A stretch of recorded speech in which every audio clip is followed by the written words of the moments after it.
నమస్తే welcome to today's Telangana నేను మీ Madhu Telangana assembly తాజాగా మున్సిపల్ చట్టాన్ని సవరిస్తూ తెచ్చిన కీలక బిల్లుకు ఏకగ్రీవంగా ఆమోదం తెలిపింది.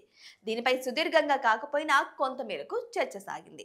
ముఖ్యమంత్రి నుంచి మంత్రుల వరకు ప్రతిపక్షం నుంచి కేటీఆర్, హరీష్ రావు, గంగుల కమలాకర్ కీలక సూచనలు, సలహాలు ఇచ్చారు. ఇక 2014లో ఒకసారి సవరించిన ఈ బిల్లును తాజాగా మరోసారి సవరించారు.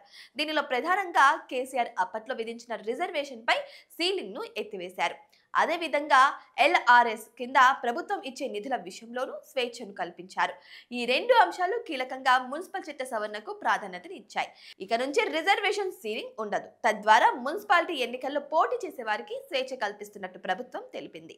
వచ్చే నెల ఆఖరులో మున్సిపల్ ఎన్నికలు నిర్వహించనున్న నేపథ్యంలో ఈ సవరణ కీలకంగా మారనుంది. తద్వారా ఇప్పటి వరకు 50% ఉన్న రిజర్వేషన్ సీలింగ్ ఇక తొలగిపోయి మరింత మందికి మేలు జరగనుంది. అంతేకాదు బీసీలకు 42% రిజర్వేషన్ కల్పించే విధంగా కూడా ఈ బిల్లు దోహదపడనుంది. అదేవిధంగా ఎల్ఆర్ఎస్ నిధుల విషయంలోనూ ప్రభుత్వం ఖచ్చితంగా ఇవ్వాలన్న విషయాన్ని బిల్లులో పేర్కొన్నారు. సాధారణంగా ప్రభుత్వాలు వసూలు చేసే పన్నులు, శిస్తుల్లో కొంత మొత్తాన్ని మున్సిపాలిటీల స్థాయిని బట్టి వారికి తిరిగి ఇవ్వాలి. వాటితో మౌలిక సదుపాయాలు ఏర్పాటు చేసేందుకు అవకాశం ఉంటుంది. అయితే ఇప్పటి వరకు ప్రభుత్వంపై ఆధారపడ్డ మున్సిపాలిటీలకు ఇప్పుడు హక్కుగా సంక్రమించనుంది. ఇక మరో కీలక ప్రతిపాదనకు కూడా సభ ఆమోదం తెలిపింది. ఈ మున్సిపల్ చట్ట సవరణ మేరకు కొత్తగా మున్సిపాలిటీలను ఏర్పాటు చేసుకునేందుకు ప్రభుత్వానికి వెసులుబాటు కలగనుంది.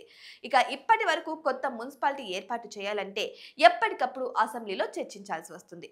ఇప్పుడు ఈ సవరణ చట్టంలోనే దీనిని చేర్చారు. తద్వారా అసెంబ్లీలో చర్చకు పెట్టకుండానే కొత్త మున్సిపాలిటీని ఏర్పాటు చేసుకునే అవకాశం ప్రభుత్వానికి కలుగుతుంది. కాగా ఈ చట్ట సవరణ బిల్లును గవర్నర్ ఆమోదించాల్సి ఉంది.